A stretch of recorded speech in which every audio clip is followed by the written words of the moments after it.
Teresa Deevy, as an Irish woman writer, is also in an interesting position. In her wonderful essays in Object Lessons, the Irish poet Evan Boland writes about the difficulty of becoming an Irish woman poet in the 1950s and 60s, mostly because no such thing existed in Ireland. Women are imaged by male Irish poets as representations of Ireland itself. The female figure is always objectified, seen as a cultural symbol, while men are the producers of culture.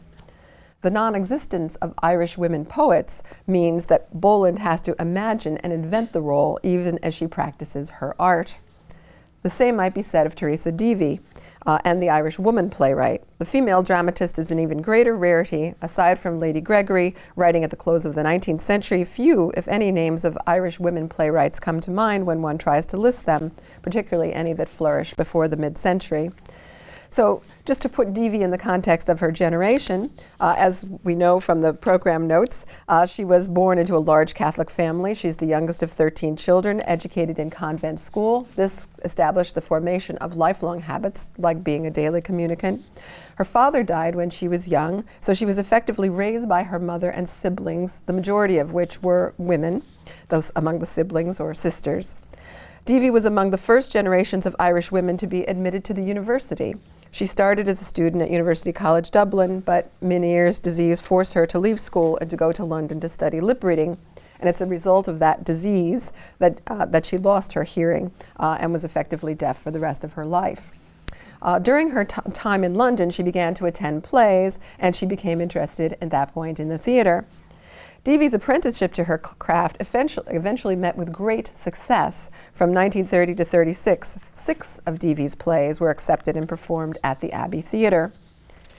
Deevy was 26 when the Irish Republic was created with the treaty in 1921, and she was 30 when the Abbey became a state-subsidized theatre in 1926. So she effectively grew up simultaneously with the Abbey and with the Irish state. The Treaty of 1921 between England and Ireland divided the country into its 26 counties of the Republic of Ireland and the 6 in Northern Ireland. And in both areas of the country, women's official roles were limited, both by the rules of religion and by those of culture. The new Irish Republic offered a vision of equality and liberation, a newfound independence, but obviously that independence was one primarily enjoyed by men rather than women. In 1937, the year after this play was actually produced, the Irish Constitution made it illegal for married women to work. A woman who might have been working when she got married was obliged to quit her job. Such policy officially made women irrelevant in the world beyond the domestic sphere, reducing their arena of activity and influence, and barring any way towards vocational fulfillment beyond that of wife and mother, and robbing them of any possibility of economic independence. Clearly, these are the conditions that Katie Roche is facing as she considers her options in the play. The Irish Constitution also endorsed the role of the Catholic Church in the life of the nation, a church wherein the hierarchy was exclusively male, women were regarded as subordinate through the principle of complementarity, and the use of birth control, of course, was forbidden. Thus, they were denied any say over the fate of their own bodies and robbed of any kind of physical independence, as well as economic independence. In fact, the role of women in Irish society was defined in this way, and I quote, "The state recognizes that by her life within the home, woman gives to the state the support without which the common good cannot be achieved." So the common good is really dependent upon women's subordination to their husbands and to their fathers, to the church and to the state. The ideal women were to strive for was for a life of sacrifice and duty. These are difficult circumstances for any women to operate under, and this includes the woman writer. Furthermore, it puts the playwright, I think, in a particularly difficult position. The poet or the fiction writer can write in isolation and hope for readership one day, but the playwright writes for the theater, for public performance, and it's work that engages the current culture directly and actively. So it's therefore more difficult to a more difficult practice, a more difficult art for a marginalized group such as women to break into. So then the question we might consider is, what are the consequences of these religious and political restrictions for Deevy's art? And primarily, of course, this comes down to the character of Katie Roche. Deevy's female characters are embattled and complex creatures. Though they must inevitably submit to the circumscribed roles church and society offers them, her women characters tend to preserve a wildness and a freedom that is untouched by those who would limit her. There's an aspect of her character that remains inviolably private. Perhaps this is what religion actually offers her women characters, even a religion as patriarchal as Catholicism. It's not the institutional church that affords Katie Roche her power, it's the tradition of mysticism as represented in the lived lives of the saints who have always operated outside the auspices of the church. This is true of women saints in particular. Joan of Arc, of course, was burned at the stake as a heretic and later became a saint. Teresa of Avila was taken before the Inquisition any number of times and, of course, later became a saint. Catherine of Siena wrote defiant letters to the Pope, and he actually listened to her. And, of course, she later became a saint. We just mentioned Dorothy Day, who is on her path to sainthood despite being very defiant during her years here in New York. Saints are mystics. They have God's ear, a higher power even than church authority, and therefore they're always subversive. Katie is a passionate person, and she exudes a powerful female sexuality. She's born of a beautiful mother, as we know, and an illicit erotic union. So that wildness is, as Rubin says at one point, in her blood, and unbridled passion is her nature. Katie's vocation, which much of the play is taken up with, finding out what she's supposed to be doing in her life, is an interesting development in the course of the play. At first she thinks she'll become a nun, but doesn't want to lead a celibate life. It's clear that she wants to be a saint. She prefers sainthood on her own terms, however, and tries to discover whether holiness, goodness, and even greatness, as she keeps saying, are compatible with her passionate sexual nature. Another interesting thing in terms of female characters is that Katie is motherless. She does not have a powerful woman in her life. She doesn't really have an advisor. She has Amelia, but Amelia obviously has her limitations in this kind of role. The men in her life, first Stanislaus, then Michael, then Reuben, attempt to rule her rather than to guide her. They are motivated by a desire to exercise power over her, always for her own good, of course. And in some scenes, they actually seem to be ganging up on her, and this is very physically present in some of the blocking and the production that we saw for this evening, in part because they are threatened by her very robust physicality. The key is to somehow contain that. And of course, this is something the church has been trying to do to women for a very long time. This is very much in keeping with traditional attitudes towards female sexuality in Irish Catholic Ireland. It's often seen as a threat, a source of terror to the male mind. I think of that passage in James Joyce's Portrait of the Artist as a Young Man, where young Davin is coming back to Dublin, and he's terrified because when he's been on the road, a young woman opened the door to him, and she obviously was trying to seduce him, and Davin basically runs away from her. Her soul is described as bat-like and strange, and it threatens the rational, controlled, calm life that men prefer. The consequences, of course, in indulging in one's sexual nature during this time, especially for women, were dire. For instance, I'm sure we've all heard about the Magdalen laundries that flourished during this era. Women whose sexuality was deemed to be out of control were sent to live among the nuns, ostensibly so they would become less licentious. But as recent exposés have demonstrated, including the recent film of that title, the corruption at these institutions was rampant, and the tendency towards abuse was greater than any tendency towards genuinely helping them. Katie's sexuality is somehow, strangely and interestingly, bound up with her religious sensibility in this play. Her physical attraction to Michael, of course, is clearly evident. Her love of music and dancing in particular, and beauty in all of its forms, takes her out of herself and her ordinary life. I love that last line towards the end of the play, one of the last lines where she's looking out the window and they're celebrating out in the streets over the regatta, and she said they're all out of themselves because of the wind, and they should be. She finds that to be a good way in which to be human. Like many a saint before her, she is an ecstatic. She's in possession of a religious fervor for the life of the body as well as the life of the soul. Her intense physical love of the world is radically incarnational as a sign and symbol of her capacity for spiritual love as well. There's a lot of good precedent for this. We think of St. Teresa of Avila, who is depicted in that wonderful Bernini sculpture as being in the throes of great passion when she thinks of God. St. John of the Cross, of course, wrote poetry, which is basically erotic love poetry to God. So she's very much in keeping with this tradition of mysticism. Another really important thing that keeps getting repeated in the play is this dancing that's going to happen. And it's going to be at the Hill of Knock, a place that is associated both with Christian and with pagan lore. It's a destination for pilgrims on account of the miraculous apparition that occurred there on the 21st of August in 1879. Mary, Joseph, and John the Evangelist supposedly appeared at the Hill of Knock in County Mayo on that date. Note that the date of the regatta, when the play opens, is August the 19th, so it's only 2 days away from the apparition. In terms of pagan lore, August is associated with the pagan feast of Lunasa, as I mentioned earlier, the harvest festival of the first fruits. In pagan Ireland, ritual dances were held on hilltops, trial marriages were made that would last a year and a day, and then they could be broken or formalized. It is thus a time associated with sexual license, with unfettered pleasure, and with fertility and joy. Irish folk religion blends both of these traditions, demonstrating an openness to the spirit and the strange way in which it moves and manifests itself in the world. This would have been a reminder to Teresa Deevy's audience of this tradition, but also very much at odds with the very Jansenistic, almost kind of Calvinistic Puritanism that we see in mid-20th century practice of Catholicism. For Katie, there are many paths to the holy, not just one. It's a Christo-pagan kind of joyousness that pervades her nature, and it's a further cause for concern among the male characters who would tame that spirit out of her if they could.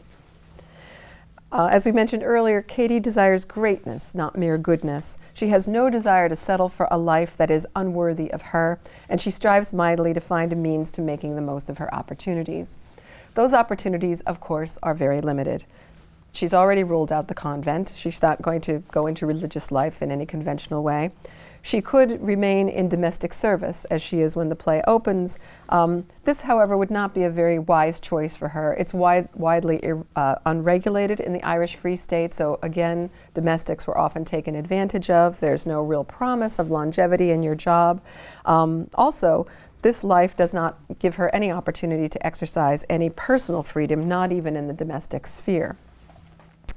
It might be said that even in her married state, she doesn't have a lot of personal freedom. She has to take the pictures of the saints down when her husband tells her that he doesn't like them. So again, even married, her freedom will be limited. She doesn't really have the possibility of a single celibate life. For one thing, she doesn't have an income. She doesn't have any kind of an inheritance. And also, she doesn't have a male patron, a brother or a father who's willing to support her, as Amelia does for the rest of her life. Unmarried women in this culture are obviously very vulnerable and dependent on the goodwill of family members. The fact that Amelia at the end of the play, or at the beginning of the play when Frank talks about wanting to move in and talks about wanting to buy the place, basically she is in danger of being pushed out unless she marries somebody because she is so dependent upon her brother. Katie doesn't even have that option because she has no father that she knows of and no brothers to support her. So the only thing that's left is marriage as a possibility. It's the inevitable choice, but it's a potentially attractive one. One question that the play raises regarding her search for this vocation is, why does she make the choice that she does? Why does she marry Stanislaus? It seems an unlikely or a slightly undesirable situation for her to be in, to marry such a man who's so much older than she is. Michael, of course, is not a possibility for her. He's made it very clear that he does not respect her. His mother won't even allow her in the house. And despite the fact that she loves him and she's very attracted to him, she also realizes that Michael isn't great in the way that Stanislaus is. So that the match between them is not really going to go anywhere in terms of marriage. Stanislaus also is the only one who is properly offered to marry her. And though he's twice her age, he's really, by the standards of mid-20th century Ireland, not a bad catch. It was very common for older bachelors to decide finally to settle down and to get married, and marrying a younger woman enables them to have children. It's also set up it also sets up that strange sort of husband-wife, father-daughter valence that we see in the play as well, which is rather uncomfortable, but is a fact of life. Katie, though, has a deeper motivation. She's in search of some kind of sacrifice, some difficult discipline that she can dedicate herself to. How perfectly ordinary it would be to marry somebody that you love, have children with him, and settle down happily ever after. That doesn't seem to be something that Katie wants to do. So she marries a man with whom it is difficult to be married, where she has to practice patience, self-denial, in order to enlarge her virtue and become, quote, great in doing so. She also wants to help Stan with his work, as we see in that painful scene where she is so excited, about his drawings, because that was really the only way that women could influence the wider world, indirectly through their husbands, rather than being able to do it themselves. So that gave her, at least for a while, some sense of wanting to be part of Frank's life, or Stanislaus's life. It's interesting that the word exultant appears in the stage directions of this play in the very last lines. This young woman who is trapped by circumstances chooses to marry a man that perhaps she doesn't love in conventional ways, but in her final lines she says, "I will be brave. I was looking for something great to do. Sure, now I have it." And this last statement affords her a strange kind of power that is greater than anyone else in the play certainly has exhibited. It's arguable that it's really Katie's imagination which saves her and makes her unpalatable choice palatable. Much of that imagination has been engendered by the mythos of the church. In the end, Katie decides to survive by submission and to do it with grace. And again, the church's model would be the Virgin Mary, her being able to say yes to the angel Gabriel, yes to this life that has been presented to her. The models the church offers for feminine behavior may be limited, but they're deeply inculcated, and they allow women to invest these supposed choices with some dignity. So the conclusion demonstrates her to be intensely hopeful, full of expectation, despite her knowledge that, as she says to Stanislaus, that you can never really start fresh. Won't we bring ourselves with us, she says. So there is a double-mindedness about this ending. In naturalist theater, circumstances circumscribe the character, and Katie certainly is circumscribed. The choices that she makes are very limited. His love for Katie, Stanislaus's love, has not been sufficiently passionate, and there is some hope in the fact that he has made some recognition of this at the end. He acknowledges her vitality. He seems intent on becoming a better husband in the future, but he is also intent on taking her away from Ballycar, the only home that she has ever known. We recognize the importance of place for Katie, and she recognizes this very fully at the end as well. She does not want to leave the countryside to go to Dublin. I was reminded very poignantly at the very beginning of this play, the very first lines that Stanislaus and Katie shares when he's looking out the window and commenting on the loveliness of this place, what a fine place it is to settle. And clearly he's changed his mind by the end of the play. Katie, however, would prefer to be where she has always been.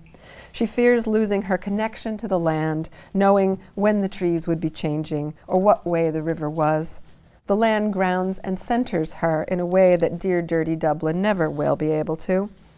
Stan wants to cut that cord, to disconnect her, to exile her from herself, her source of power. It's also interesting and arguable that this is a necessary step for her to grow up, but it's not really one that she is willing to take or wants to take. As we watch the ending, we must wonder, is this what becomes of revolutionary fervor when it is hemmed in by inevitable circumstance? Is Katie heroic in her way, or is there something pathetic about her situation?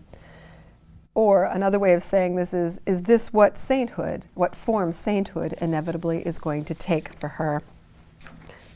Another source of hope at the end lies in the bond that is forged at the end between Katie and Amelia, and this is so beautifully worked out between the two women. And all the men are off stage, and it's just the two women. Both find themselves to be embattled. Katie, is being taken off by Stan, and Amelia is being besieged by Frank Lawler. She's not quite sure what she thinks about that. Previously, Amelia served as a foil to Katie. Her orthodoxy was predictable, her passion was closed down and unavailable in contrast to Katie's exuberance and joy. But the concluding lines of the play show them to be making a pledge to one another. If you're brave, you can make it grand, Amelia says to her, and Katie realizes her vocation all at once, to be brave and grand in the face of a fate that she did not choose. Thus, they vow to be brave together. Amelia provides Katie with the only source of community that she has known. All of the men in Katie's life have proven either domineering or disappointing. They are not going to be the source of her happiness or fulfillment.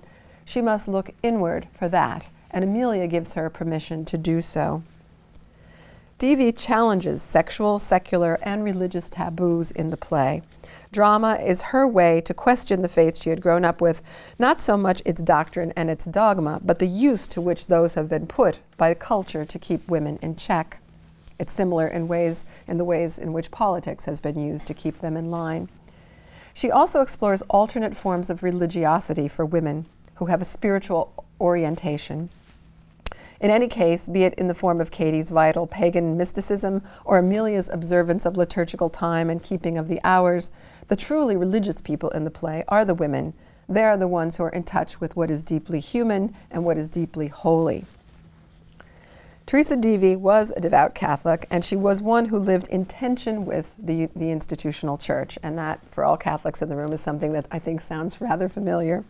Like a great many Catholic writers of the 20th century, both in Europe and in the United States, she adumbrated Vatican II. She saw the need for aggiornamento that would open the doors of the Church 30 years in advance of the Second Vatican Council. In fact, she died in 1963 in the midst of the Council, so she didn't live to see her quiet labors with regard to the Church's evolution come to fruition. Katie Roche is Teresa Deevy's representation of the dilemma of Irish Catholic women of the 1930s. Her play constitutes a form of protest, demonstrating religion and society's radical injustice towards women, and imagines a spirited response to that injustice in her heroine. In the famous conclusion of James Joyce's Portrait of the Artist as a Young Man, young Stephen Dedalus prepares to leave Ireland behind, but he does so knowing that his vocation is to, quote, go forth to forge in the smithy of his soul the uncreated conscience of his race. Deevy takes up the mantle of the thoughtful Irish Catholic writer whose art offers opposition to the culture and the religion that would circumscribe and suffocate the human spirit. She, too, in her courageous critique of her culture, serves as the conscience of her race, her nation, and her church.